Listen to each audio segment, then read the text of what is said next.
So we're going to get underway early, and I'm going to say very, very little because the number of you in the room and also the amazing lineup of the faculty with Vishaan, Laurie, Hawkinson, Kenneth, Frampton, Bernard Tschumi, Reinhold, Martin, Gwendolyn, Wright. That's an enormous amount of academic firepower gathered to respond to some of the propositions raised in a book. So it's not so much a book launch, which is when you launch the book itself. It's more like the conversation that the book launches. So it's something different, and it will be. I can't remember when that stellar list sat side by side to engage with an issue, and of course, the whole idea of the possibility of an urban America or an America that thought of itself in urban terms is such a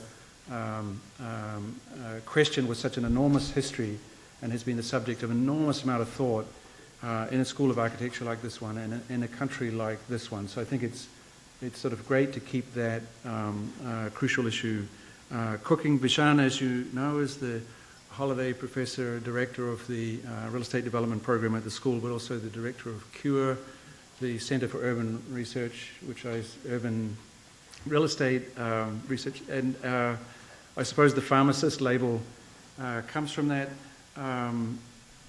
The word pharmacist, of course, comes from the Greek pharmakon, which famously is both the poison and the cure. So I offer you Vishaan as being both the poison and the cure in every possible sense, and welcome him to this room, but also welcoming you in the audience. It's been a really a wonderful feeling in the school and from the students. I don't know what's going on, something in the water supply or something. So I think it's really great that there is this energy for debate, and debate is not something supplementary to a school of architecture. It is the sort of purpose of a school. It seems to me it's the purpose of a book, to stimulate debate. And again, I want to thank Vishaan for having done the book that produces the possibility of your colleagues getting together to have this discussion tonight. It could take the form of a celebrity roast. That would be great, actually, but unfortunately I think it's going to be more like a serious academic conversation. Ken Frampton is going to join dramatically in about 10 minutes. Halfway through Vishaan's presentation, his arrival is designed to destabilize Vishaan as much as possible and make him vulnerable to the acute comments of his colleagues. Anyway, I think the way it works is that Vishaan is going to talk to you a bit about some of the basic propositions of the book for around 15 minutes or so. Then Professor Gwendolyn Wright is going to choreograph a series of statements from the faculty, which are in a way a response, and then Vishaan is going to respond to the response, and Gwen is going to kind of help guide the conversation, which presumably could go on forever. At some point we will just simply say there are things better than debate, like food and life, but for now it's debate. Vishaan.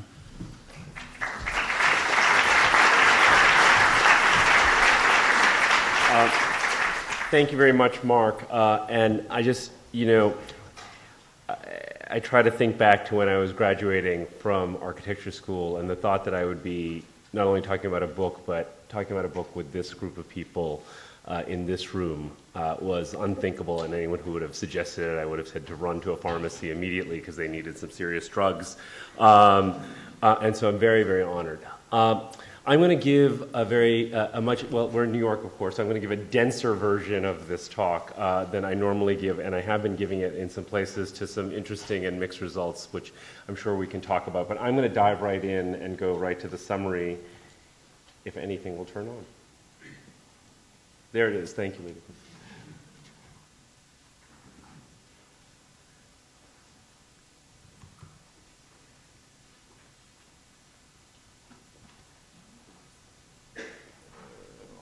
Switch.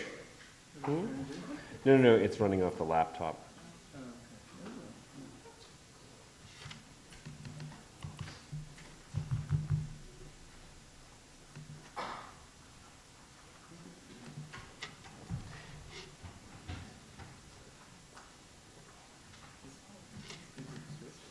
It should be switched over. It's unbelievable. Podium laptop.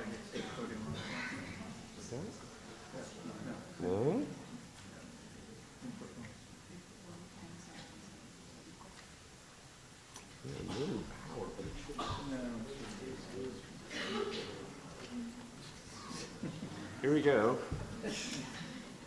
Sorry about this, folks.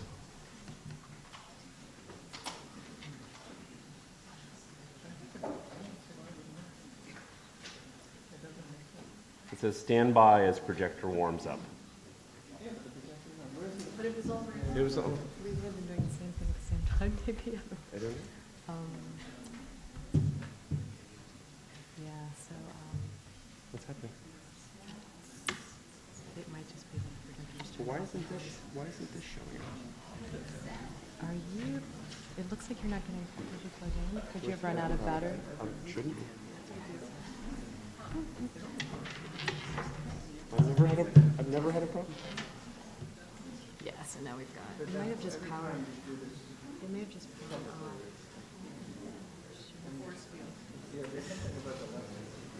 Exactly. Oh, here we go. Yeah, it was just a battery issue. It's not big. It was on full power. There we go. This, oh no, it's slide sorter view. Avert your eyes. Avert your eyes.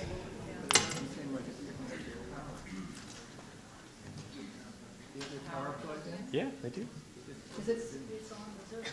It shouldn't have been. It was just full power. Okay, here we go. Let's pretend none of that happened. There we go. I'm going to talk tonight not just about the thesis of the book, but the idea that actually that our pedagogy in our major schools of planning and architecture and development and design is actually at some level culpable for some of the situation that we find ourselves in today. So in other words, that by dividing ourselves up and siloing ourselves, and I think we've made great strides here at GSAPP to bridge some of those gaps, that we've actually created the situation that the planet now confronts. And the situation, make no doubt, is an extraordinarily challenging one. I keep hearing from people all over schools that the world is urbanizing, it's more urban than rural, but what I think anyone who travels really sees is this extraordinary suburbanization of the landscape, whether one is outside of Phoenix or outside of Riyadh. And with 2 billion people moving towards middle-class lifestyles, that trend is only going to grow, and I believe that that trend is largely growing because of much of the state that we find ourselves in here in the United States, which is that we are today using land at twice the rate of our population growth. In fact, household size has shrunk, but home size has grown considerably since the 50s. Make no mistake, the country is still in grave, grave distress, with 11 million Americans underwater in terms of house values being lower than their debt value. And to me, this is directly tied to the density at which most Americans live, 60% living in a single-family home, only 4% living at this kind of golden metric of 30 units per acre, which is the density at which you can support rapid mass transit. One of the things I'm going to argue is that this is not some pure result of market forces. To the contrary, it is a result of an extraordinary amount of intervention in the government, beginning really with the 1956 Highway National Defense Act with Eisenhower, but actually to this day, an extraordinary imbalance in terms of what we put into roadway funding versus transit and rail funding, what we put into the oil and gas industry versus renewables. And then the big whammy of them all, the mortgage interest deduction, the largest subsidy in the system at about $100 billion annually.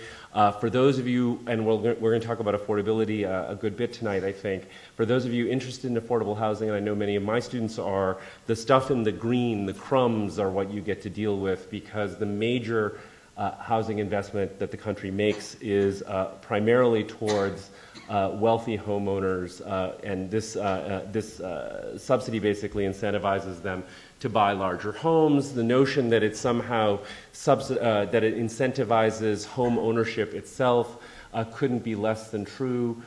Frankly, you can look in country after country that does not have the mortgage interest deduction. Singapore, highest home ownership in the world at 80% with no mortgage interest deduction whatsoever. Both the left and the right side of the political spectrum in terms of economists have criticized this very, very bad policy, and yet what did we do in the turn of the last century here is that we doubled down on it. We actually put more government subsidy into the mortgage system, more support from Fannie Mae and Freddie Mac. And what we saw is that between 2000 and 2010, towards the end of the graph over there, that our housing debt in this country reached almost 80% of our GDP. The area in gray is what goes to single-family homes versus multifamily housing down at the bottom. People say that I am challenging the American dream when I challenge this. I think that's hogwash. I think this is actually fundamentally about a scheme, and it's a scheme of consumerism. And it's this notion that when we come here, that through a set of collaborations between big business and big government, we are asked to be indebted to houses and cars and health care to the point that we have reached the crisis that we had in this past decade, and when the music stopped and the consumer economy came to a crashing halt.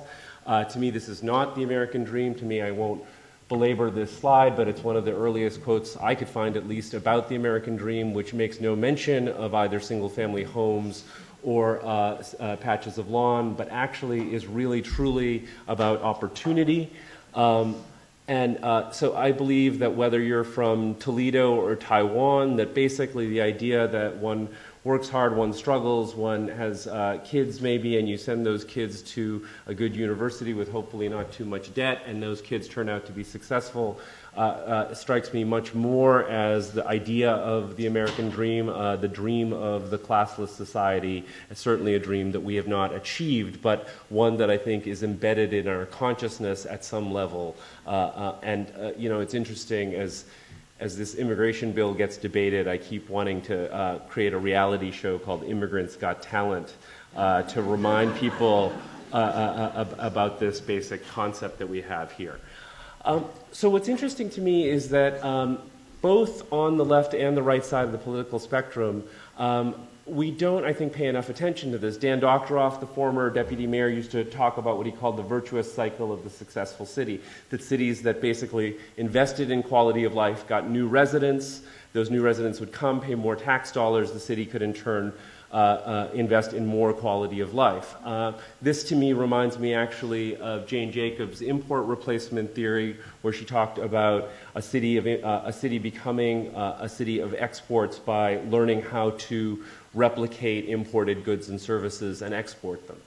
And I think that this is fascinating also to me because I actually do a survey sometimes of students. How many of you have read The Death and Life of Great American Cities? A huge number of people raise their hands. How many of you have read The Economy of Cities or Cities and the Wealth of Nations? And you find very, very few hands in the air. And I actually believe that, again, this has to do with some central failing in our pedagogy, that we don't actually talk about this thing that Jane Jacobs herself wanted to be central to her legacy.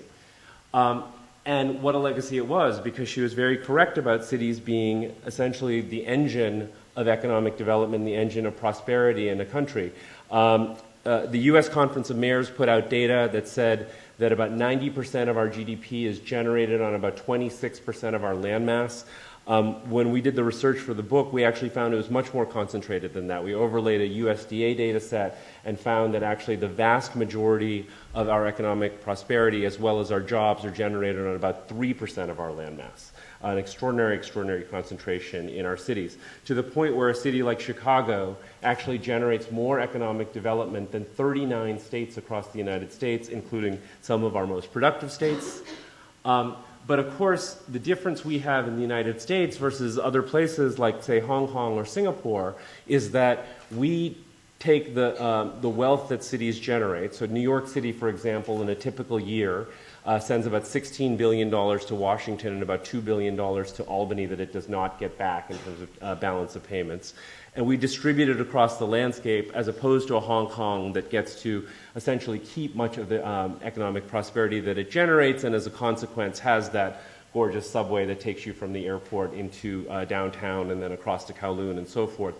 Hong Kong, such an extreme case that, of course, about only 2/3 of the landmass of Hong Kong is even used 1/3 with 2/3 left over as nature preserve in the mountainside. And this is something that I think through kind of the failings of the Jeffersonian model, we don't pay enough attention to here. This is an image taken from a plane taking off from Narita, and it's a fairly typical Japanese farming village in which, again, freed from what I call the sort of madness of the Jeffersonian grid and the individual farmstead, farmers live in clusters, farm the land outside of those clusters, and have, I think, as a consequence, a healthier social infrastructure, a much less costly physical infrastructure, and I think a far more sustainable way of living. And when we talk about sustainability, this, of course, is lost in the conversation by and large. What we end up talking about, especially as architects, are, bells and whistles. The LEED Platinum office park, solar panels, windmills.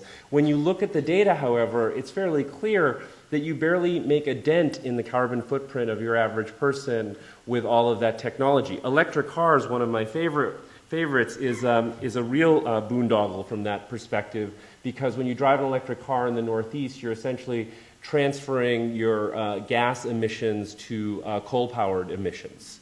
You're just doing it far away from you, and so you feel better about yourself. But what's clear is urban living, even without any of those bells and whistles, simply because most people take mass transit and because most people live in small units that heat and cool each other, is actually inherently more sustainable. It is then when you layer on technology that you start to see real improvements in terms of environmental resources use per capita. And then, of course, not just in terms of the natural environment, but public health and well-being, we've often associated cities with poor health. But the fact is that we've seen more and more data come out having to do with the fact that the poor health actually sits outside of our cities, and particularly as you get out into the exurbs where you see much higher rates of obesity and chronic disease. There's a Swedish study that proved that absence absence does not make the heart grow fonder, and actually commute times lead to greater divorces. And then, of course, there's an extraordinary array of data coming out about the generation known as the millennials, those of you born in the 80s and 90s, who are showing an extraordinary adherence to city living. The car companies are shaking in their boots because you're not buying their cars.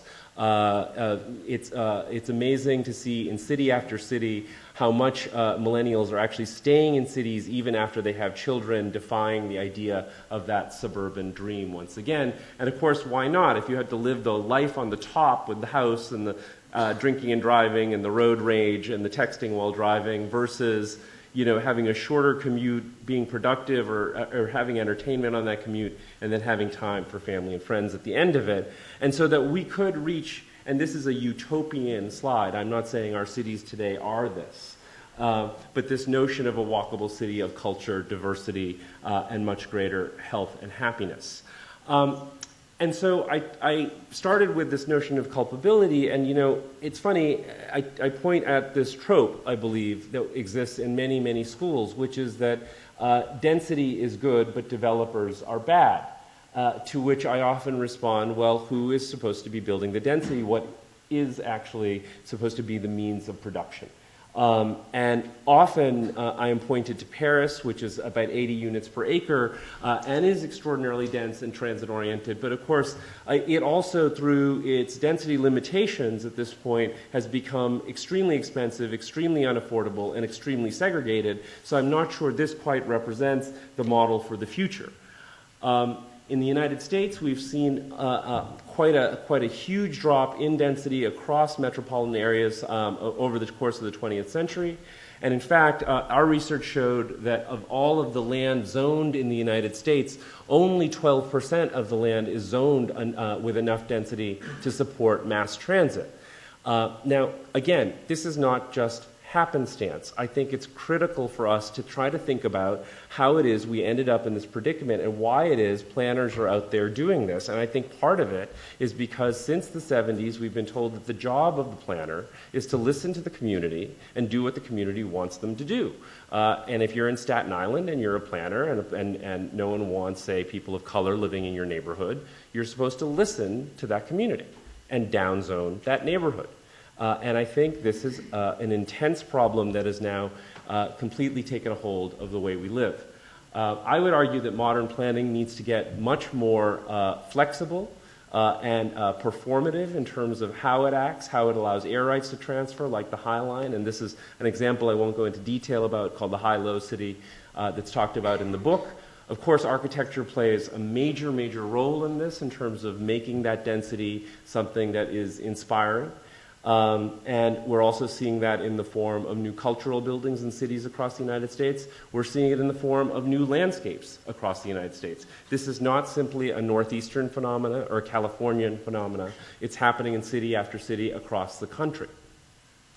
And so one could imagine, and again, unlike New York, most cities in the country actually have an area around them, a kind of zone of discard, that's filled with parking lots and so forth, where you could see quite a bit of densification. I had a student who graduated last year whose father is a developer in Dallas, and said he would love to build more family housing, but he can't get the zoning. So I'm not talking about this. I'm not talking about density for density's sake, but I'm talking about something that is based very much on what I like to call an infrastructure of opportunity, which means not just infrastructure as we traditionally define it, as the movement of goods and sewage and water and so forth, but the infrastructure that actually creates social mobility, including parks and schools and healthcare and so forth. And in this country, we used to build infrastructure. We've seen a dramatic drop since the Eisenhower era in real dollar terms, about a $2.2 trillion drop since that presidency. And of course, we've seen other countries rise extraordinarily by comparison. China has spent about $300 billion, for instance, on its high-speed rail system. If we had that same Harmony train running in the United States, we could get from downtown Atlanta to downtown New York in 3 hours. Which would completely transform the way most of us live and the way the eastern seaboard and the middle Atlantic operates. It would also mean that most of us would have much more free time. The Wall Street Journal estimated that Americans lose about $8 billion annually in congestion. We are instead stuck with this model of having to fund infrastructure internally. That's what we did at Hudson Yards through an upzoning that's paying for the number 7 line extension that's going to open in 2017. At SHOP, we were asked to look at Penn Station and how to reimagine Penn Station, and one of the things that we did is create a whole density diagram and a financing mechanism using, actually with students from here, both trained in architecture and in real estate, because of that, what Mark calls that Swiss Army knife capacity. But I don't think funding infrastructure locally through density is quite going to cut it. Clearly, we have a huge political issue on our hands that squarely sits, this is the 2004 electoral map, that squarely sits with the politics of the country. A state on that map, if the number is larger than 1, means that that state actually gives less money to the federal government in tax receipts than it takes back. So what you'll see is that most people vote against their self-interest in the country.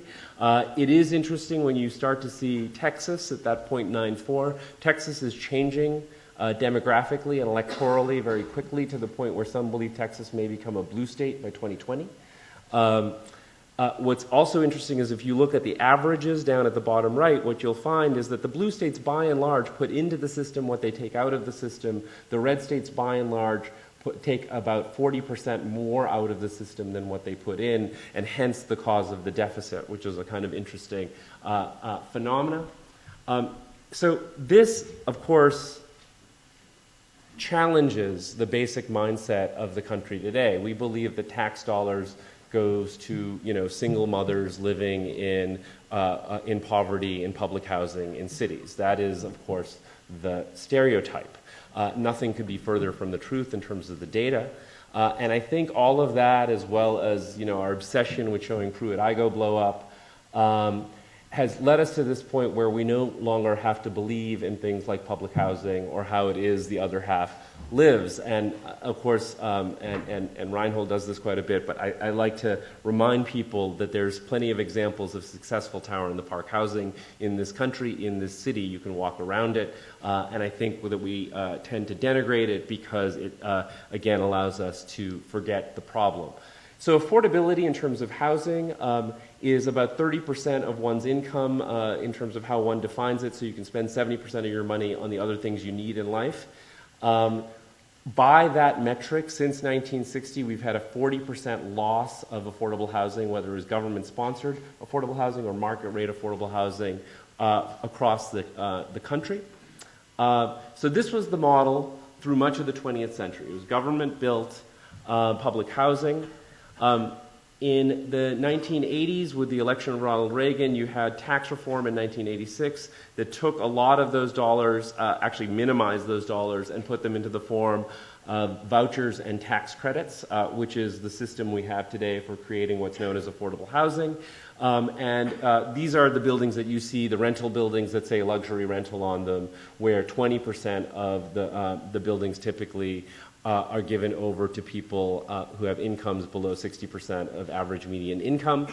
I do actually think there are a great number of advantages to this system, one of them being that all the data shows that people who live in mixed income environments do better in terms of their kids' schooling, in terms of public health, a whole bunch of other things, as opposed to being segregated by income. I think too often we forget that this is a system out there and want to ignore it. The problem with it, of course, is that it creates far too few units. I think we have to unpack, and this is where I'm going to close with this affordable housing discussion. I think we have to unpack the cost of housing. And the cost of housing comes from three places. It comes from the cost of land, the cost of construction, and the cost of financing. The cost of land is usually driven by not enough zoning, because if you have more zoning and more density, you can amortize that cost over more units. The cost of construction, similar thing. You actually have a jump of construction cost per unit when you go to density, to a medium density, but when you go to a higher density, you can start to amortize that cost. Modular construction, we think, has a huge opportunity to bring down that cost by some 20 to 25%, that is the difference between whether you can build affordable housing in places like Queens. And then the cost of financing, and again, this mortgage interest deduction, the Congressional Budget Office has done a study that shows that if you bring down the mortgage interest deduction cap, which is right now at $1.1 million, meaning you can get your interest deducted if you have a house that is worth that much, that if you bring down that cap by $100,000 a year, you could eliminate the deduction without causing a shock to the marketplace, and this would result in some $517 billion of savings. I'm arguing that a big chunk of, if such a savings, that hypothetical savings, could go into something called an infrastructure of opportunity fund that could build much more urban affordable housing across the country, and that would not only be the right thing to do from a sort of social or moral perspective, but it would be the right thing to do in terms of an economic and environmental strategy for the country. And so the book talks about a new act of legislation through Congress called the American Smart Infrastructure Act, or ASIA for short, that basically takes a lot of the subsidies that I talked about early on and transfers about half of them into this new fund that goes into the funding of infrastructure, of affordable housing, and a series of other investments, and that would result in the metrics that the United Nations ask us to look at, which is the economy, the environment, and social equity, the 3 E's. And that basically we can take this country that we have right now and turn it around using essentially the resources that we have, but using them in a much smarter way. That would result in a country, I believe, that over time would start to look something like the bottom as opposed to the top, where you see much less development around big cities, you see much more intense development that's transit-oriented in inner cities with lots of affordable housing built into the system. We are, I believe, at a fundamental crossroads. Empires do fall. That's the fall of Rome on the right. That's the fall of majestic California in the third episode of Weeds.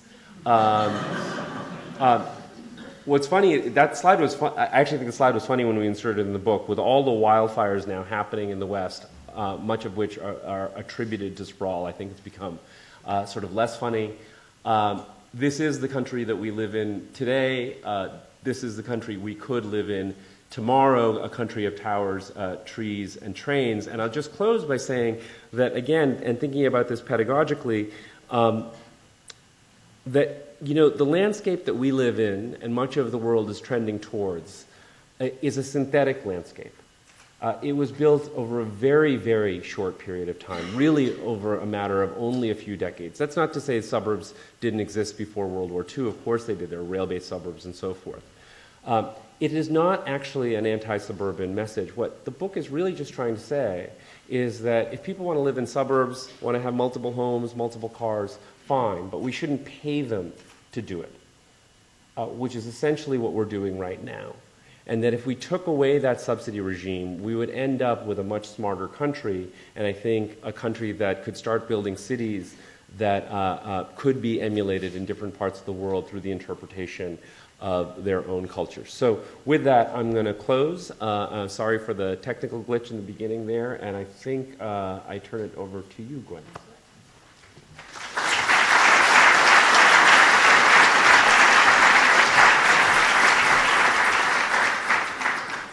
Thank you so much, Vishaan. I think this has given all of us many things to think about.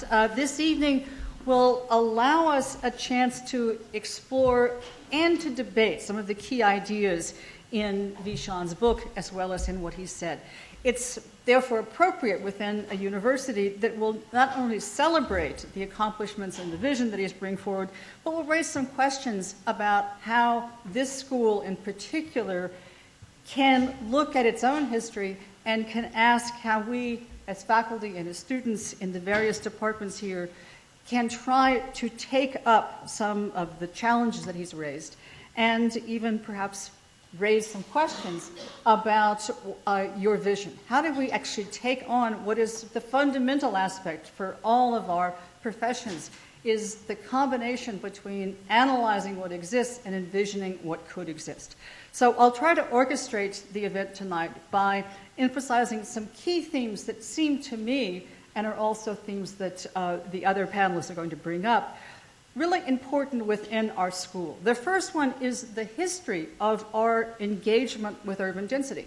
If anything, that has been a fundamental premise from the founding of this school, even as we looked at architecture in suburbs and small towns, especially in Europe and then in the United States. It's not as if this is new. And so I think it's one of the points that several of us wanted to raise.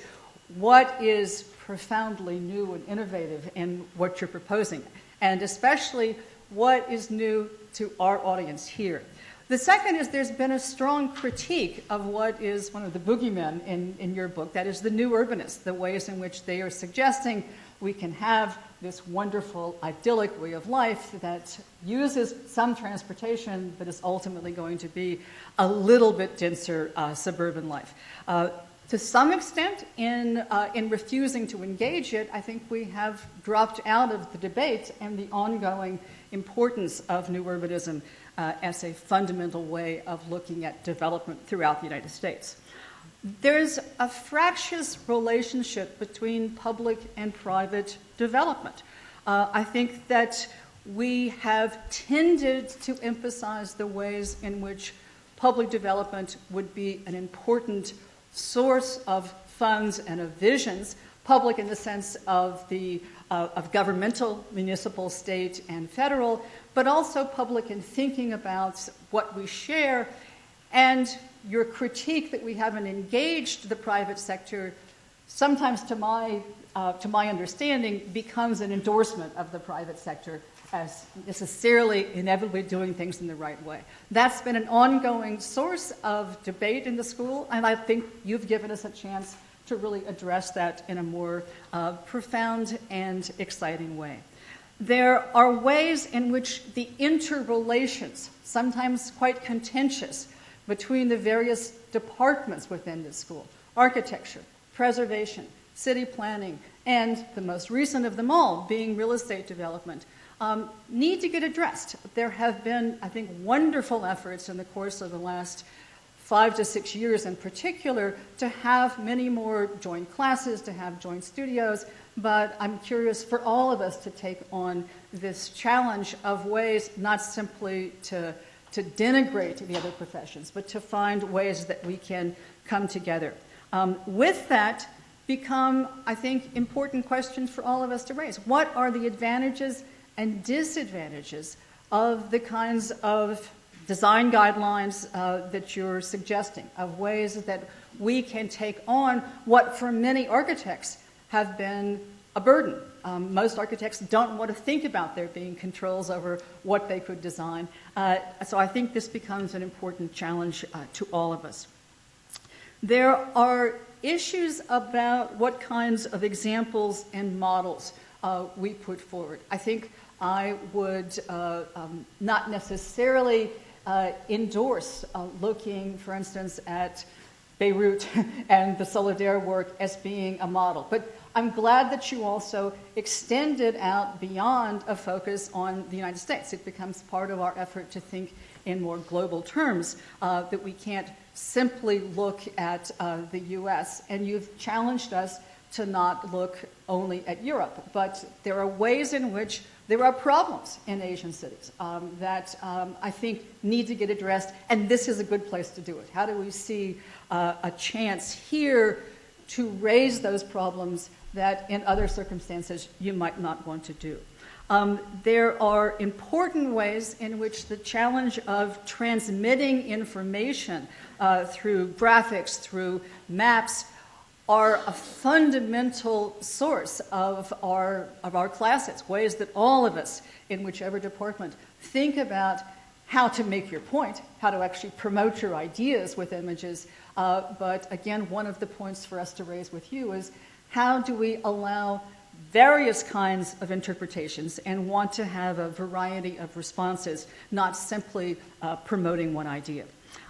There are, I think that relates to a question about an audience of like-minded people versus the challenge that obviously you're taking up with this, how to get beyond simply an audience of your peers. This is clearly a book that is designed to reach beyond developers, to reach beyond architects, and that's something that becomes an important challenge for all of us. Indeed, it relates to, I think, a way that I'd like to see this school take up the responsibility of looking at architecture that is not built by architects, of looking at and trying to address the problem of quality. I, again, don't necessarily feel we can presume that private developers will do that, but I think the question of getting beyond a we that presumes there is one group is an important challenge for all of us here.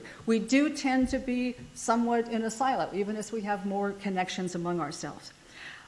There are, I think, many ways in which the most distinctive challenge that you're raising is the social challenge of housing and jobs and environmental justice for all groups. And how do we recognize that saying we want it is a first step, but sometimes that can also lead us to presume that wanting it is enough. And that is probably the most important way that you've tried to bring in a challenge for all of us of looking at immigrants as well as looking at various sectors, and in particular to acknowledge the fact that in the last 20 years we've seen, as we all know, the class relations in this country become worse and worse. What do we in our various sectors of the school take on?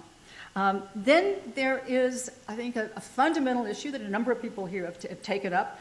That is the role of manifestos and polemical statements in a school of architecture.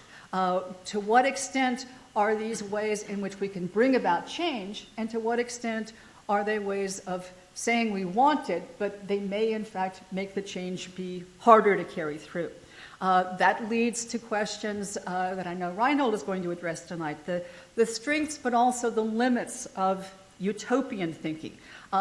Do we want to think about how to implement small-scale or moderate-scale changes, or is it more important to have a utopian vision and manifestos about that that might bring about a great variety of changes, ones that we won't necessarily bring about ourselves? And then finally, that leads to questions that are implicit in what you're saying. Who makes these decisions? And it's one of the things that you don't necessarily, I think, engage in the book, and I'd really love to hear you address.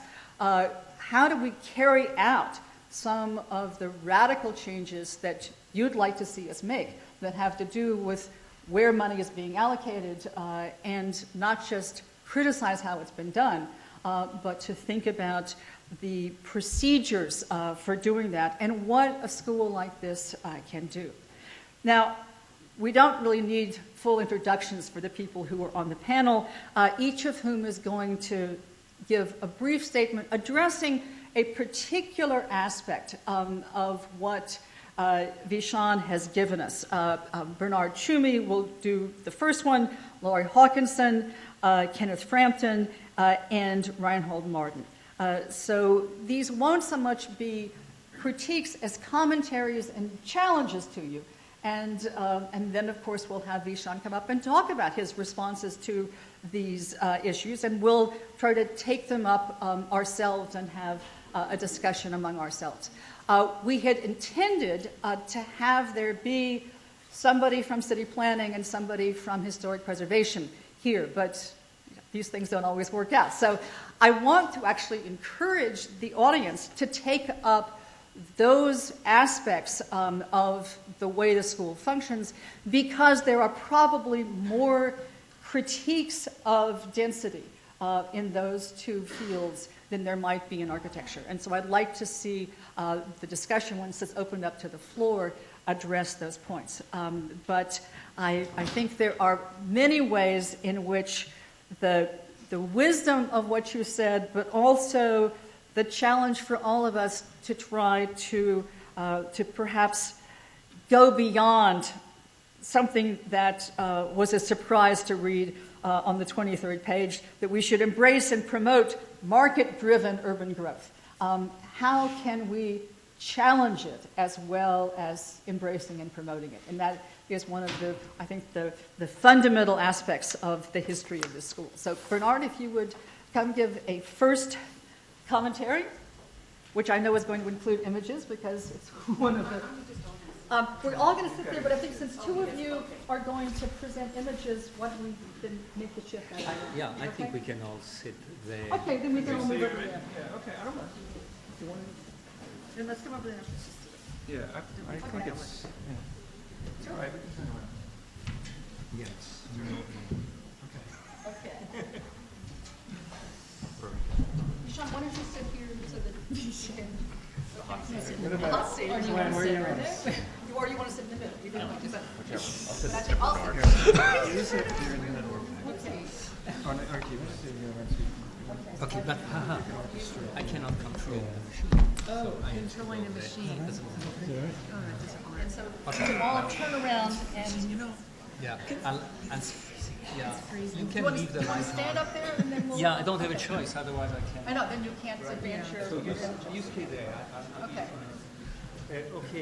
Okay. Are you guys cold? Yeah. It's always cold in this room. Right. Okay, This is why we teach environmental controls. Okay, I'm not sure if I'm the right person to immediately go after Vishaan.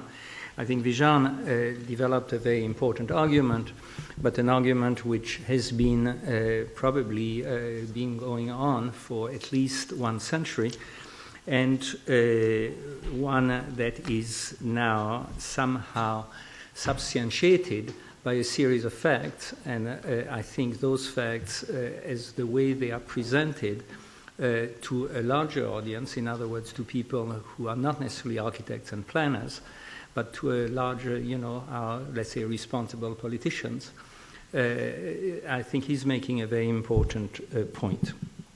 What I would like to do has very little to do with the political point, although, as we know, architects and planners are in bed with politicians. In other words, we don't get our stuff done without either the power of politics or the power of money or the power of the state. And this has been understood for quite a long time. But the point that I want to make is the fact that if we talk about density, we have to talk about how to achieve it, and it's not quite enough, and that's not a criticism on your book at all.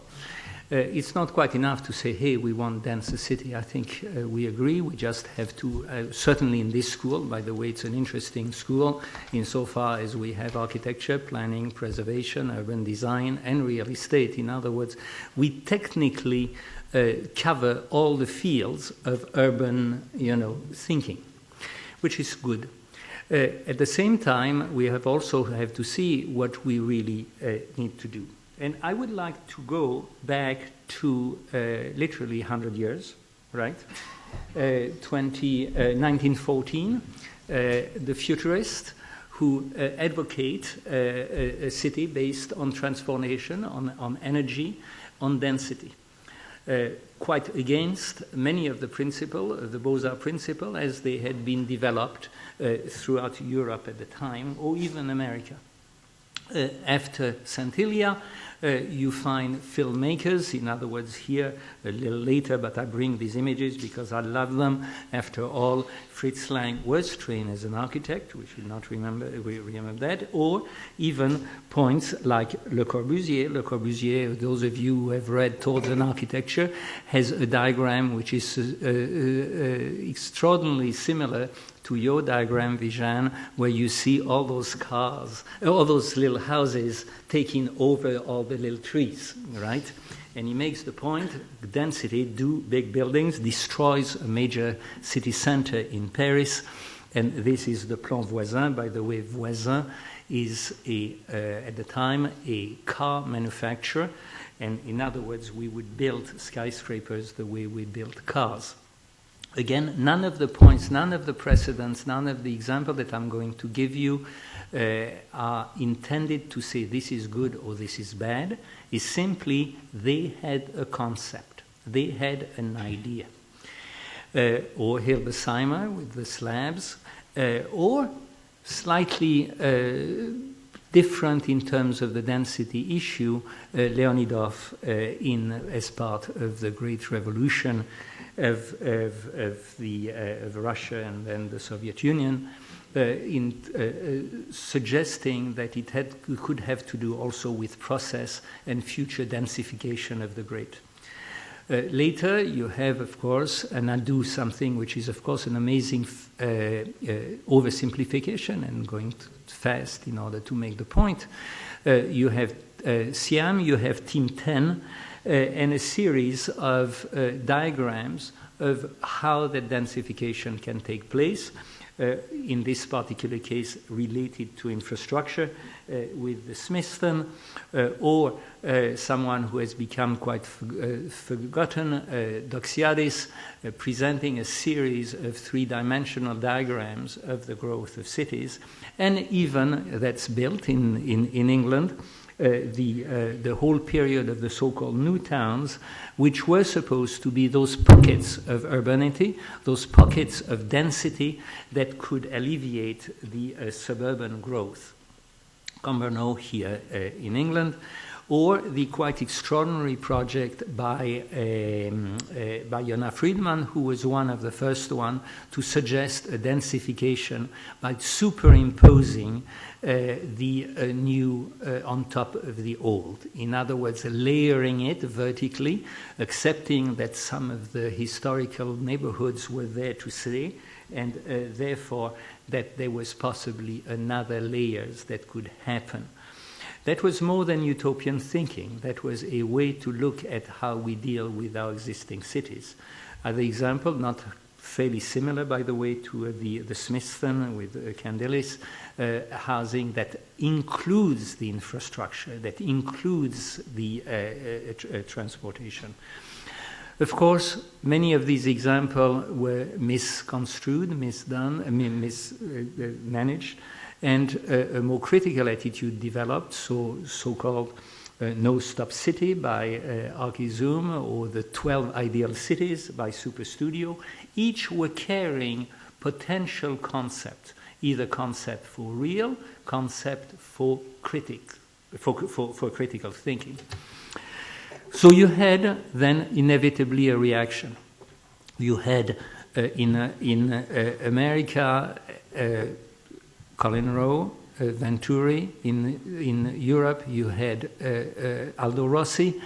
each of them having a very different attitude towards the city, but each of them with a concept, whether it was those outrageous but fantastically stimulating images of walking cities, as by Archigram at the time, or then something which was exactly the opposite, but by the way, that was not suburbia.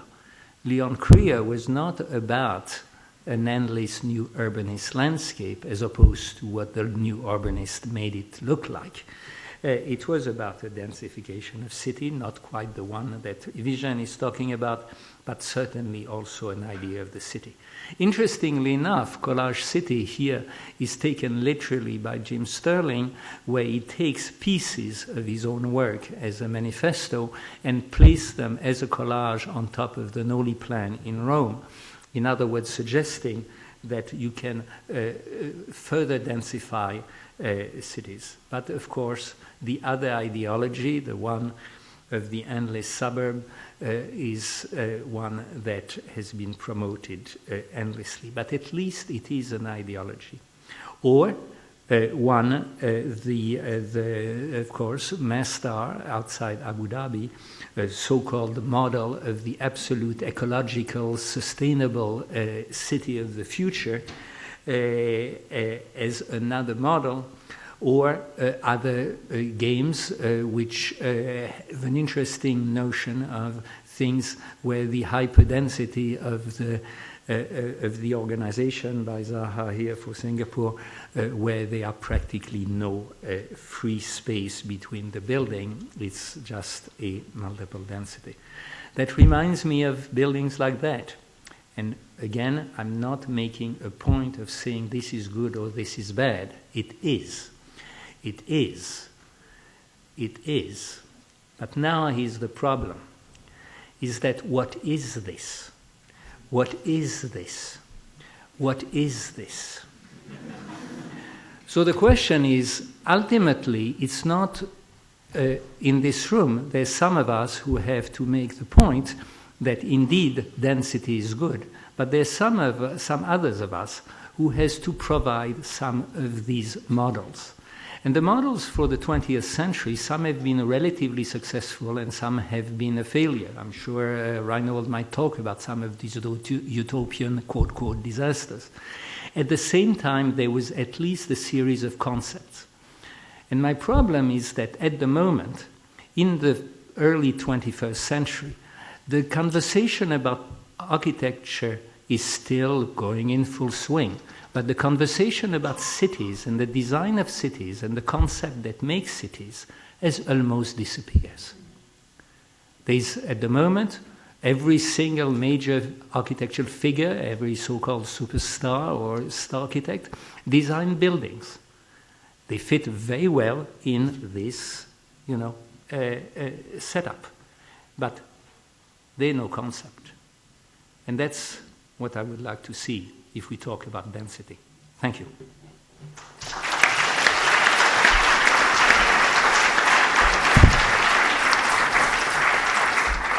I can probably actually talk from here. Okay, if the slide, you can just roll through the slides if she can, or he can hear me up there. Because I wanted to just really, I don't think it's a non sequitur, but I have a very kind of short question here having to do with the graphics. So I don't know about the order here, how it all falls out, but I was interested in the specific graphics, and Vishaan showed a number of them, so I don't necessarily need to show them, but I had just some snapshots, and I wanted to, just together with the text, to see the scale of it. So talking about the manifesto as a document, maybe in what form that document might take. So here, because you showed them like that, so I just, it's not any particular ones, I was just kind of pulling them. So I was interested in them and how they're used so pervasively throughout the book. And so following on the works of perhaps some of the, I don't know if you would even call them trailblazers, but who've come before you, who've used these kinds of formats, such as Edward Tufte in his work on, his first book was The Visual Displays of Quantitative Information, and then there were a series of books that followed in which, he was both involved in graphics and statistics, right? And so kind of bringing those two together and and using, and also to bring up Laura Kurgan's work at the Spatial Information Design Lab here, and her, I think, seminal project, I would have to say the $1 Million Block Project, or her new book in which she uses, it's called Close-Up at a Distance, Mapping Technology and Politics. For instance, in which visualization of data maybe reveals information that we normally can't see. So I'm trying to make a, this point that you're using graphics differently here, diagrams differently. Or say just something as simple as, and I don't have an image of this, but I was thinking simple, or as complex as perhaps like a tidal chart, tide, right? The tide, the water, rising currents, in which graphic representation can be displayed differently. So a tidal chart can be displayed as a sign diagram, right, in which it includes time, a bar graph, or a bathymetric chart. A bathymetric chart, a map in which we see what the level of the I don't have an image of this, but so depending on, my point is depending on who the audience is and how they might need to interpret the data, it's presented to us differently. So the first might be for a lobsterman, a sign diagram, lobsterman might need that, or a weatherman might need a different kind of chart about the tide, or a weekend sailor might need to use the bathymetric chart. So it seems, though, as if you were going for a kind of democratization of information to support the claim that density is good, so that there's one way to represent this information, only one way to represent this information. And I would just argue that it's not neutral, that data is not neutral, that it has, the minute you put it in some kind of format, it takes a position. Al Gore's format, in which you referred to in your book of his infamous PowerPoint on global warming, later became a book, right? People have probably seen the video. It was this kind of incredible moment where the PowerPoint was larger than life. It was meant to be this call to arms for a matter that was so urgent that it had to be delivered as a PowerPoint, right? He had to go around with his suitcase and go to every city and deliver this, and it became the way to deliver the message. So, I was interested in the format that you chose to deliver this manifesto, this message, and this format of large type, diagrams, super accessible charts, but in a book format. And I know it began as a blog, right? It began as a blog. So just, as somebody who's teaching a studio right now on the new university, actually with my cohort here, with Jonathan Cole, I'm thinking about, considering about how we teach and learn in the future, how dense or dispersed an urban campus might be, how we would disseminate information, how we would teach in different formats. So I had a question about the format. So it's a really basic question, which is why a book?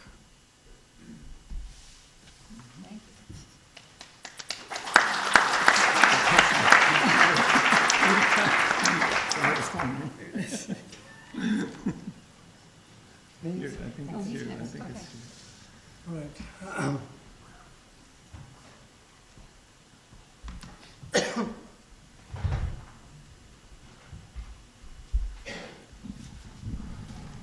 It's hard to know how to approach.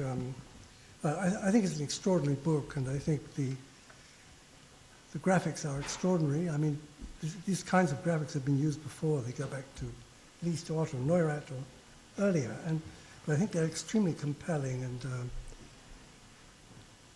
they make the book, basically, I think.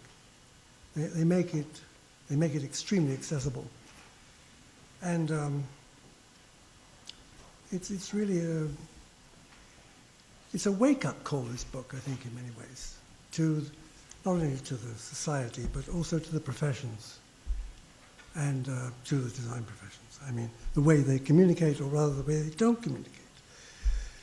That's the first thing I wanted to say. The other thing is to do with, the whole New Town thing, for a start, following on Bernard's opening piece, is, that well, new towns are over. I mean, no one builds new towns anymore. It's a lost cause. It's somehow rather tragic. And in fact, I noticed when Laurie Hawkinson put up this page that so happens, I think, that the last new town in England, which is Milton Keynes, 1972, coincides with the Pruitt-Igoe affair, the demolition. And, Milton Keynes is really basically suburbia, and if you want to know what's the story behind Milton Keynes, nothing could be more ideological than Melvin Webber, who was in the back room of the planning of Milton Keynes, to turn, Buckinghamshire into Los Angeles. That was the project. And it was a very ideological project, I think. And around this time, there was an amazing proposal for a new town, Hook in Hampshire, which was more like, though not with the romantic drama, something that the futurists might have accepted just, Anyway, density, definitely, and also fed very cleverly by different transit systems, including main rail line, but very small by today's standards, but nevertheless, it's as though, Milton Keynes was built and Hook in Hampshire was not built, like that was the... It's very striking if you compare these two projects. And it makes me think, that one of the things that has completely escaped this society and many others, well, the world scene, basically, is that modernization takes place, but we don't have any coherent land settlement pattern. We just don't have it. Chinese, I have something to say about the Chinese later. Yes, it's very disappointing, I think, that a society that is technocratic and doesn't have to put up with all the mess of democracy can't think of doing anything better than mostly imitating the United States. It's pathological, that they could not dream up anything else, And it's very tragic, I think.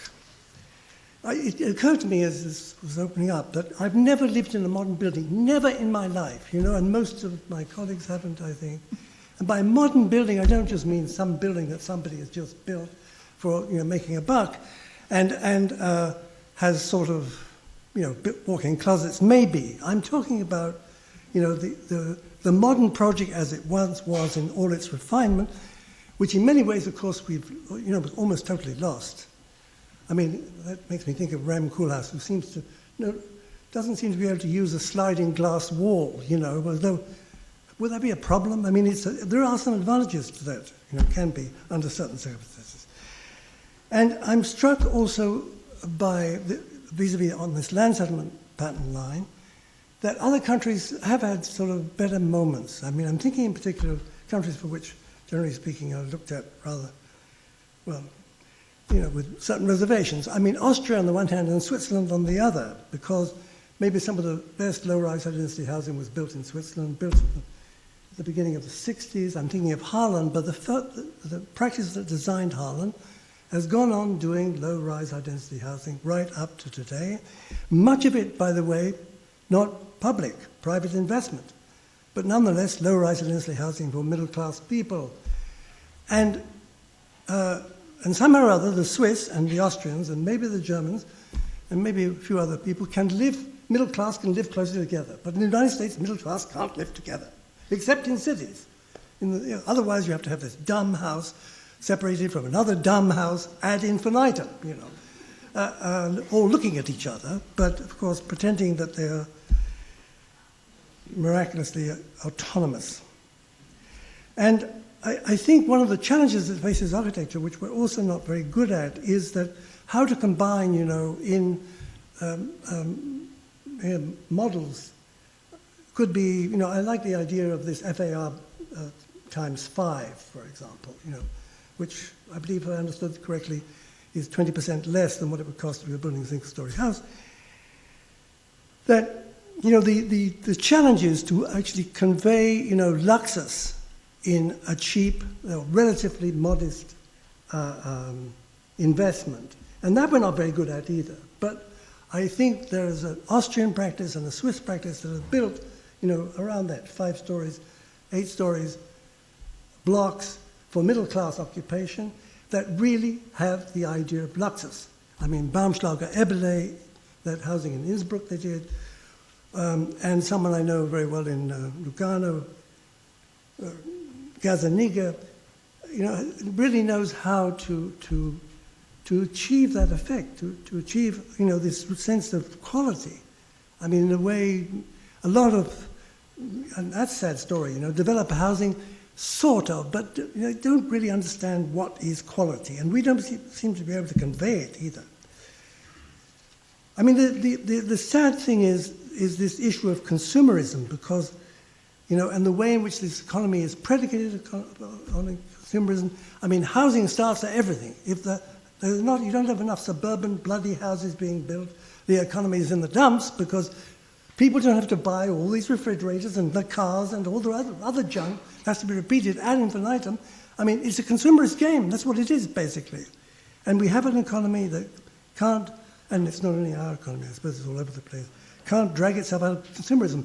And I was very struck by the fact that, okay, it's terrific that the Chinese, I didn't know that, 300 billion a year on high-speed trains. But you probably read it like 3 weeks ago, New York Times, Chinese have this project to move 250 million peasants out of the countryside into cities, but the reason why they want to do it is sick, to create an internal consumer economy. That's what they want to do. They don't have a bigger idea than that, actually.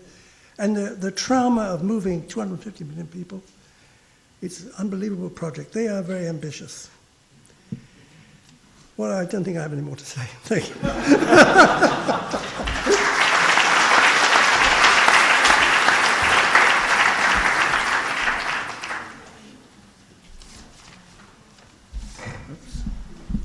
Don't you guys have any homework to do? I don't think we assign enough homework in this school. Okay, anyway. Well, first of all, it's, lots of fun. And I thinking about it a little bit from your perspective, projecting, I have a feeling that if you listen to me, you may have thought I read a different book. I don't know. And maybe that's something to discuss. Books tend to do that.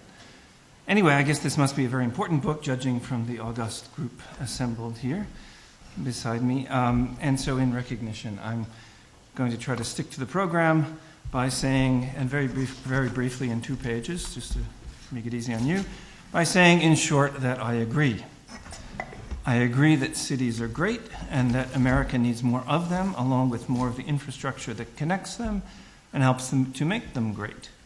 I also like density. And I agree that we can do without suburban sprawl and the automobile dependency and the environmental and social costs that come along with it.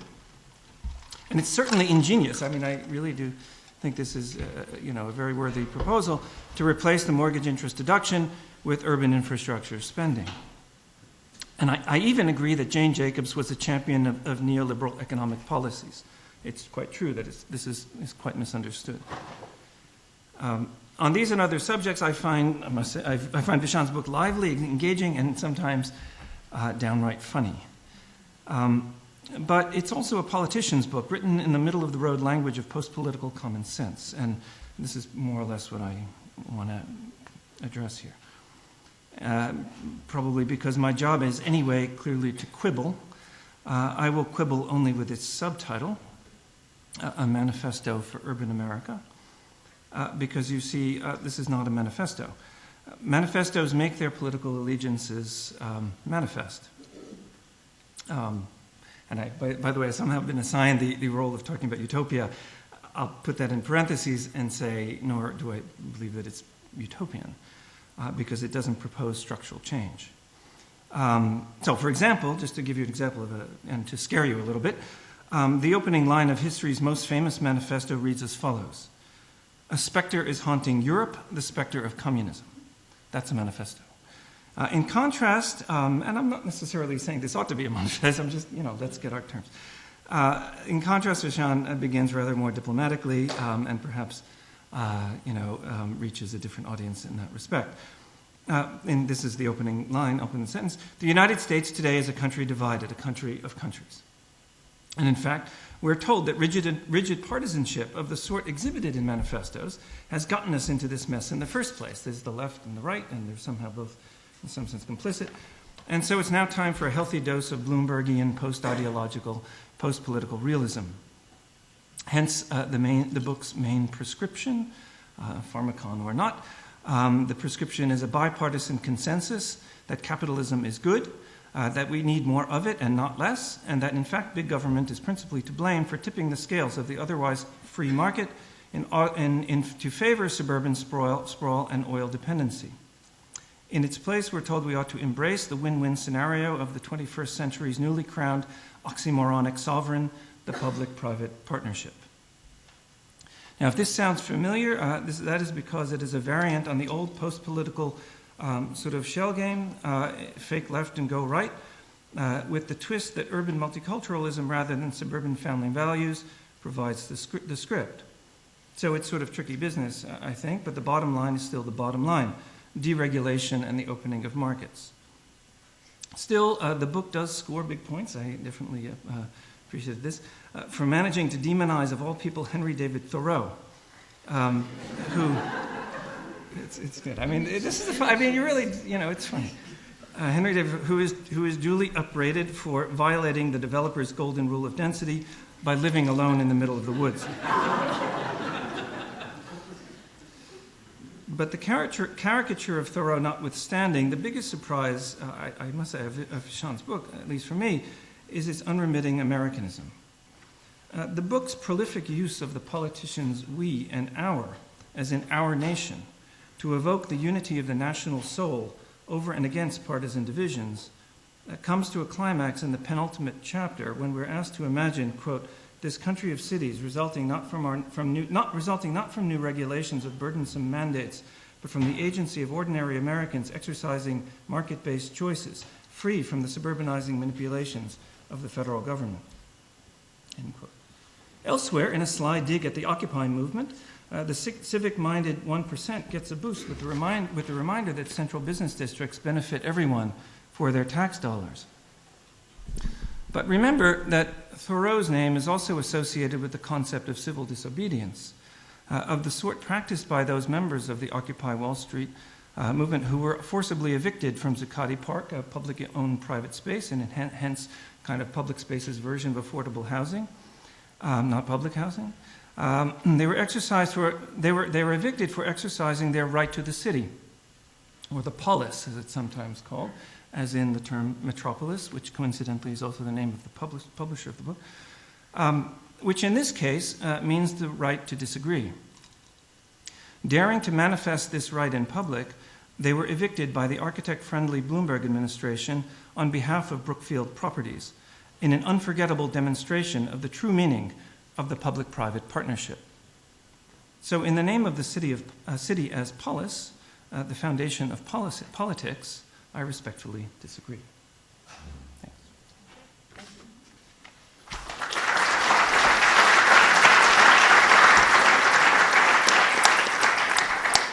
Well, Vishaan, you've got now a range of topics. You don't have to take everything up, but any of them that you want to comment about or questions you want to raise?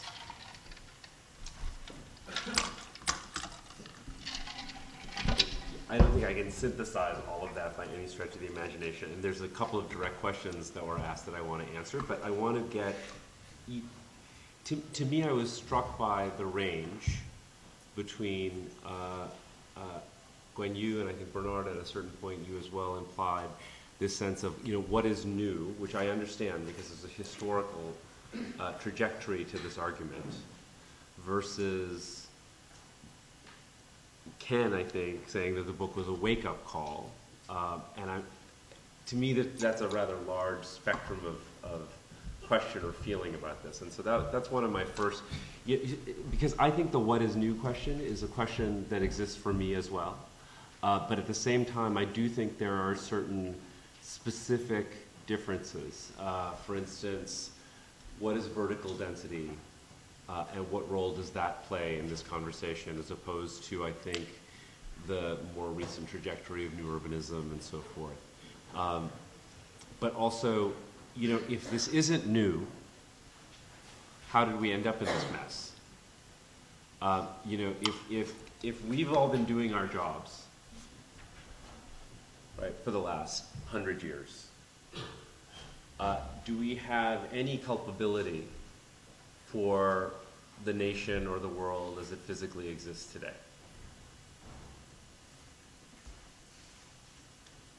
Well, by we, actually, in that sense, I'll come back to Reinhold's question. Do you mean we, all of us here? All of you as well as all of us sitting up here? I mean, mainly us sitting up here, but I mean, no, I actually mean I guess I'm primarily focused on the schools of architecture, planning, preservation, development, and so forth. If we are responsible for training the professionals, and we call ourselves professional schools, right, who go out and enact these policies, right, for good or for bad, to what degree are we responsible for the landscape we see before us, especially if these arguments are arguments that are known?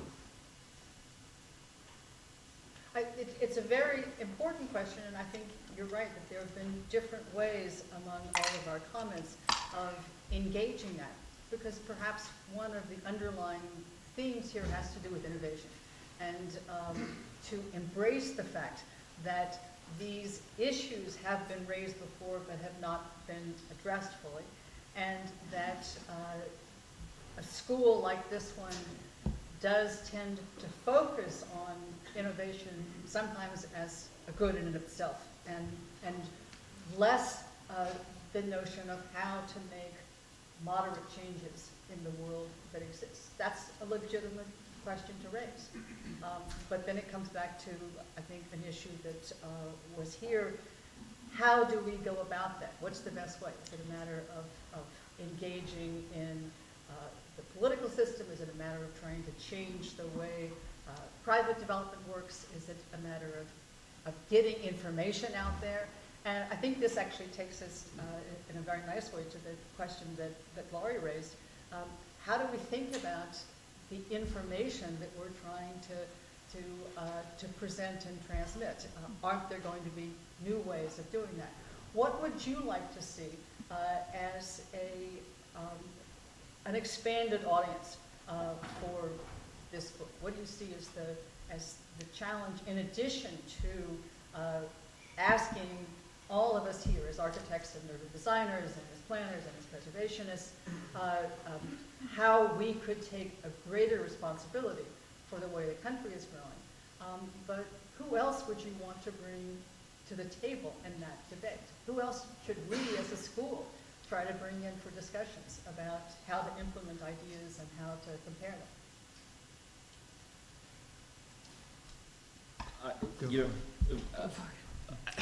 Look, I would, the book, and this I think goes back to Laurie's question, because I agree that there's no such thing as an objective diagram. I fully agree with that.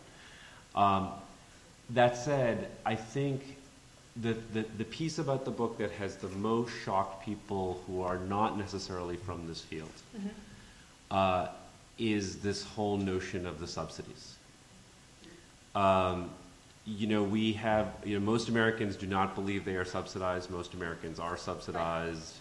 You saw the whole get your government hands off my Medicare, you damn socialists, during the Obamacare debates. And so people, I think, tend to, at some level, have a kind of willful ignorance about the way in which the things around them are paid for. And so to me, the reason for the book and the reason for the diagrams and so forth is to try to make that as expansive a conversation outside of our field as possible. And you were asking earlier, Gwen, about what, I have been, I've done a more extended version of this lecture in a few places now. And Chapel Hill, the belly of the suburban beast, and what I've noticed is that there isn't a resistance to the ideas or the argument at the level of we're in the Northeast, therefore we believe in these things, versus we're in the South and therefore we don't. It is much more whether you are a generation that owns a car and owns a house and therefore benefits from the subsidy regime, or you're younger and you're still trying to figure out those things and look around you. I mean, you look at the generation before us whose formative memories are 9/11, the Deepwater Horizon spill, the foreclosure crisis, and now the actual manifestation of climate change right on our doorstep.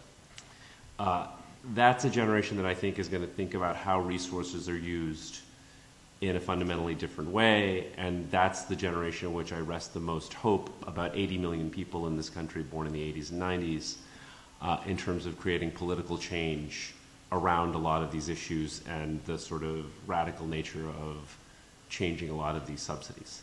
And I actually rest a great deal of hope in that. But I still come back to, if that's where the hope lies, and I'm putting that out there, what are we doing as a school or a set of schools, right, to even inform people of these things, much less engender that change? Well, since the audience is largely of that generation, why don't we open it up to see if there are comments and questions either for Vishaan or about the comments that have been raised. Actually, before you get, can I make one other comment about something that Bernard said that I think is very important, primarily because I think there are probably a lot of architects in the room. I think what this also means for practice is critically important. And I think you're right, Bernard. I think the vast majority of what we're seeing in the world is happening without much architectural thought put to it at all. Absolutely. But so the question is, at shop partner meetings, we've had this debate. If one of the architects designing one of the architectural trophies out on Saadiyat Island in Abu Dhabi dropped out, and someone said, do you want to build the new Louvre on Saadiyat Island? Is that something we should be aspiring to as architects? Because again, I think this is tied to this issue, and for the students out there, because this is what we're at some level taught to celebrate. And I have sort of grave questions about whether that's what we should be doing as a set of professions. So that's, I think, trying to cover both architecture students as well as planning and other kinds of students that might be in the audience. Can I make a comment? I'm not sure if it's to do something, another icon, as it's called, right? Another iconic gesture is what we're taught, right? Or that we teach. It has become probably the smallest common denominator, the thing that everybody can understand, right? The shape of this bottle, right? You go to a department store and you look at the parts where they sell lampshades, and you will recognize Zaha, Nouvelle, Rem, all the lampshades are there, the models of architectural icons. So suddenly that reduction of the discourse is what is really the concern. Of course, it's easy. You can see that image on your iPhone, right? Well, you cannot see the city as an image. It's much more complex than that. But that complexity of cities is probably what architects ought to address, because if they don't address it, who else? It's not the politicians who are going to know that. It's not the developers. It's not the plumbers. It's not the bankers. It's not, it's probably the only people who have the ability to synthesize a problem of transportations and problems of sewage and problems of money and problems of everyday life, living. So my only point was that at one moment, yes, the wake-up call is also to the architects. That's what I understood you to be saying, that it's a wake-up call to the American population, but it's also, in a good way, a challenge for all of us. And I think the ways that all of us need to be thinking about every building that is discussed in the school has to be seen in this larger urban context and seen from several different points of view on that. Reinhold. One thing though I must say, you're still here. I'm going to be unoriginal for a second. The political theorist Slavoj Žižek is fond of saying that it's easier to imagine the end of the world than it is to imagine the end of capitalism. And he refers to Hollywood blockbusters as an example. And I think that's the territory that we're in. This is exactly why, one cannot speak about utopian thought in this context whatsoever. I think the premise that's constraining this discussion is that the system itself is not up for discussion. The system itself is up for, at some sense, at some level, verification by the readjustment, which, I said, I think it's actually brilliant to move the tax credits around and do these kinds of things. Politically, I don't know, feasible, I don't know, but it's definitely not utopian. And maybe, one could argue that there is no place for such thinking under these conditions. But it seems to me the fact is that these conditions are in some sense the consequence of precisely the cure. One of the problems is that we don't really talk very frankly about politics. Yes, we don't. May we? And yes, you are doing it now, but also still not completely open. Okay. Because if you really think about revolution, because you are speaking, transformation. Let's say transformation. Okay, but transformation isn't going to happen without violence. Yeah. And that violence should never be underestimated. Of course. First thing. Secondly, people have very short lifespans. And this book addresses itself to what could be done, now. And also is very political, actually. That's what I think is amazing about it. Because things that are spelt out in this book probably are not spelt out in the planning school here. Not really. Not the question, how many students in the school know the extent to which the aircraft system is subsidized, the auto routes are subsidized, the railways are starved and have been starved as a matter of political policy. Right. And we don't talk about these things. Right, but does that take the other possibilities off the table? No, it doesn't. But this, since shortness of lifespan and the urgency of the situation with regard, because although Vishaan didn't talk about the global warming issue, there is a relationship between these things. And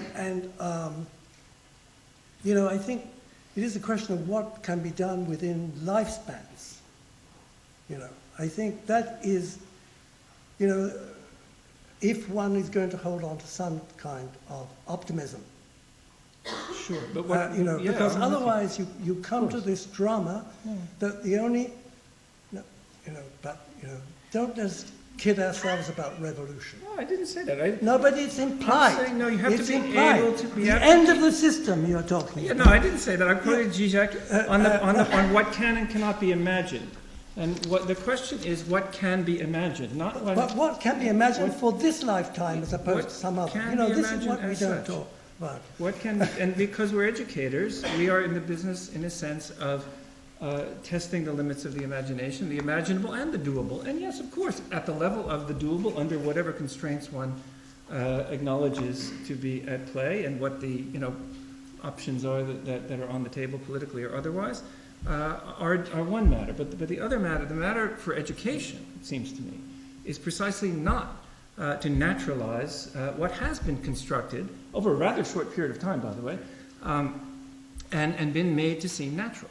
So but it's obviously when you... Wait a minute, one thing I want to say. The book makes it clear that it was fixed. That it was all fixed. I'm sorry. It was fixed. I think you're getting a little carried away. I think you should take your shoe off. No, but the book makes it clear it I was understand. fixed. Some things, I know. I'd actually like to shift this back to there being a question there, I think, for Vishaan to open out and then to take a few questions from the floor. Okay. So with that, let me pose this. What do you see as the fundamental challenge you're raising to the private sector, and to how could some level of a change here be done? Because I was really surprised to see this endorsement that we need to have this totally open private sector as the way to think of changes. Because then you go on to describe the kinds of changes that you want to see happening through the government. Yeah, I mean, I don't see the book as this kind of full-scale embrace of the private sector that maybe others do. But I also think that we can't, I think we operate in ignorance of the private sector at our peril. And so it simply, I mean, because I really do think that Reinhold deserves a response here. I mean, by no means does the book try to dissuade anyone or say that we shouldn't be talking about transformation, as you call it.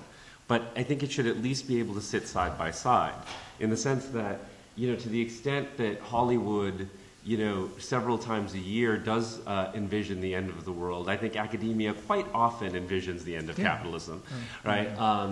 Both seem to be headed in the same direction in terms of Hollywood and academia in that regard. I mean, but I think that, to be fair, Reinhold, at the end of the day, this is purportedly a professional school. And I don't think that you can fully ignore that. That doesn't mean that we shouldn't teach people to critically think about the system as it exists. I couldn't agree more with that. But at the same time, I think we fundamentally have an obligation to arm people with a set of ideas about how they can, as Ken says, in their lifetime, actually start altering things. And now we do have a couple of global crises that I think absolutely engender that. And so I just think it's a question to me not of one versus the other. I don't think there's any mutual exclusivity here. But I think there has to be a balance where one can come in and say, okay, look, if you're going to deal with the world as it is a priority, right, that maybe if we're going to send these people with professional degrees out in the world, that we should be able to train them to do that at some level. Yeah. I see this first as an educational institution and then as a training ground. And so it may be that I'm simply reversing the emphasis, and I certainly don't see one as excluding the other, so I agree.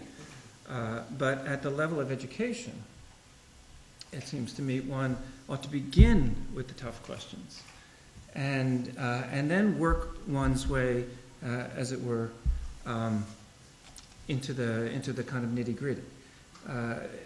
Always, not so much like, coming down to earth, but always with the view that as one does that, as one kind of, as it were, approaches the so-called realities of professional life, one is actually reproducing imagined truths. That's the important thing to recognize, I think, about how politics actually works. Politics isn't ever real. Politics is the process of, as it were, verifying a priori fantasies. And so the relationship between what one can imagine and what one can do is actually much more dialectical than it is, a kind of linear, kind of narrowing down of options. You see what I'm getting at? So it's an educational model, a pedagogical model that I'm attempting to articulate, not, end of the world one way or the other. No, I also agree with that, but I think that you have to pitch it like that. I think that architects have this problem of both being able to do their work and be citizens with a political view of things. They have to be able to do both, I think, and a school should aim for that. But I think I don't feel we do the best job from that point of view. Or we haven't done. That's my. Well, I think that's one of the issues that you're addressing, is actually asking all of us, challenging all of us, and all of you as well, to think how we can do a better job of combining these questions, of imagining better futures and even thinking of varieties of futures, of what are the ones we want to stop and what are the ones, and how do we do that, and what are the ones that we believe would be better, how can we implement them? Because if there is a real challenge for each of the professional groups here is how to move between visions and these circumstances of various kinds of knowledge we have to have, and how to go about implementing the kinds of changes you're talking about. But I will come back to your point about the millennials and the way that you feel that there are, I think, important issues that are being raised by your generation in the schools that you've spoken to, and ask what kinds of questions you would like to ask all of us, perhaps, as well as Vishaan in particular. Are there points or questions people want to raise? Yes?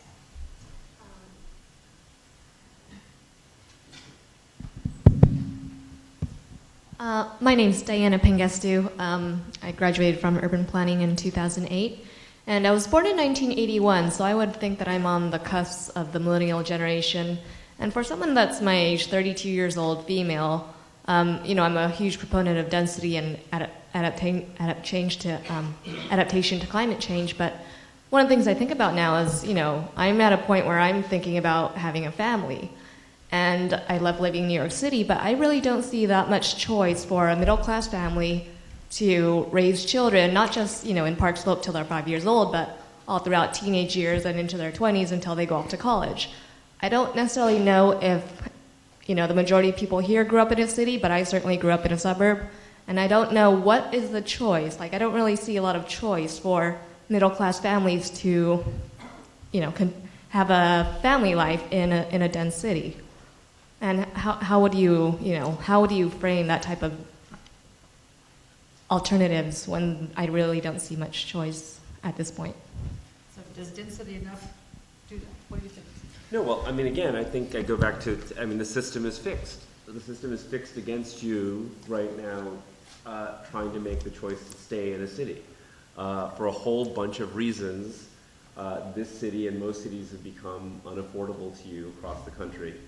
Although I do think it's interesting that one of the trends that we're seeing is that when millennial families leave expensive cities like New York and Boston and San Francisco, they're moving to inner city St. Louis or inner city Kansas City or inner city other places as opposed to necessarily moving out into suburbs. And in fact, one of the great hopes for Detroit right now is the fact that you've got younger people starting to move in Detroit. You have younger people starting to move into Buffalo. So you really are seeing a shift in tastes in terms of whether or not it makes sense for people in terms of their family time to spend 2 hours commuting each way into major metropolitan areas, right? And so, again, part of why the book talks about shifting priorities in terms of the subsidy regime is because right now the cards are stacked against the decision that you'd ideally like to make.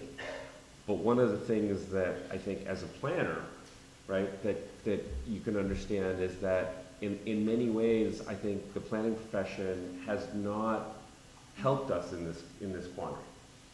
That it has not necessarily created the kind of housing choices around transit nodes and other things that ideally we would be doing as planners.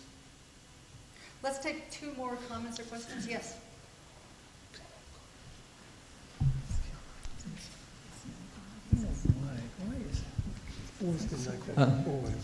Hey, I have a question. Do you think that cities are out to facilitate the emergence of civil society? Because surviving for the sake of surviving is rather boring perspective. How does this mode of participation address the automation of the society or I want to let other people answer this as well, but I'm going to very quickly say that I'm very glad that Bernard brought up Doxiades, because I think Doxiades spoke about this a great deal. There's the book doesn't go into the social science of density because there are plenty of other things that it talks about, but it just, to me, whether it's a question of civil society or civil disobedience, which Reinhold raised, that density actually is an enormous engine for that. It isn't meant to somehow say that if we lived in denser circumstances that we would all, and I think this is a classic Western fear actually, that we would all kind of become automatons. I don't know. Yeah. Look,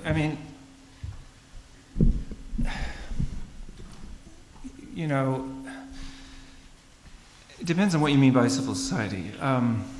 If this is why I introduced just briefly the figure of the polis, because I have to say, the sort of technocratic discussion around, which is important. It's not to diminish the importance of the technical and policy address to the environmental crises and to economic matters and so on.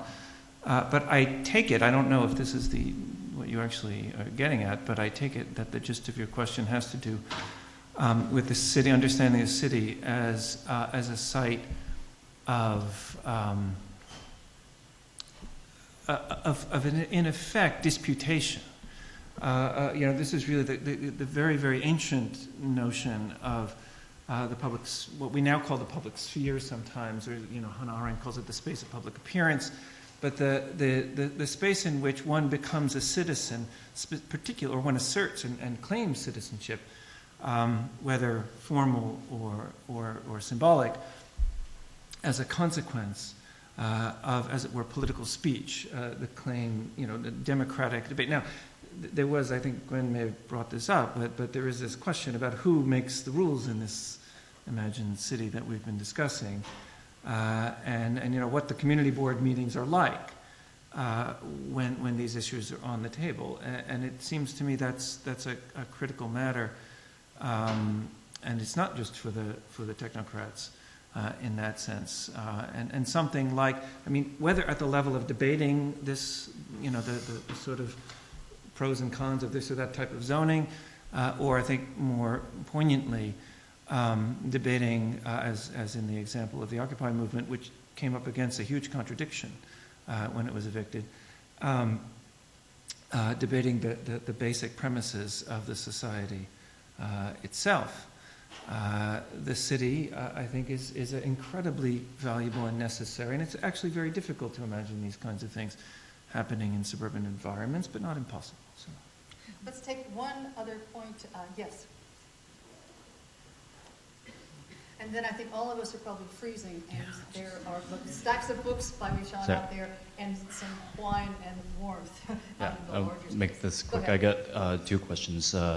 Firstly, Vishaan, I think the rendering of downtown Denver as a high-density city is interesting, but also extremely bizarre in the sense that when I think about New York and Hong Kong, the density seems to be driven by the topographical condition of being surrounded by rivers. In Hong Kong, being two-thirds green is also because of the hilly climate of Hong Kong.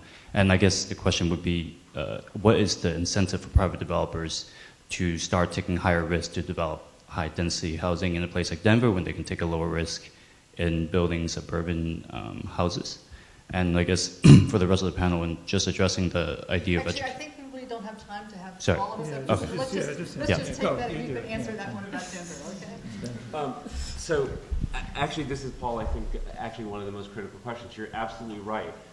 Most places with skyscrapers, Hong Kong, New York, happen as a consequence of a lack of land. The outstandingly strange example, by contrast, is Dubai, right? But but what the book is asking is, it's fundamentally a question. Simply because in this country we have the land, does that mean we should use it in that way, right? And that's part of what the book is asking about. And in terms of the developer question, the demand for multifamily housing across the country is through the roof. And so, there's reason for developers to want to build that.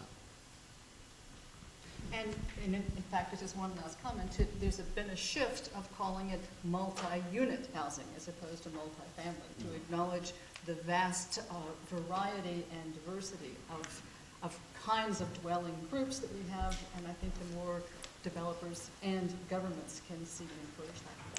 I would like to thank everybody on the panel for, I think, bringing us to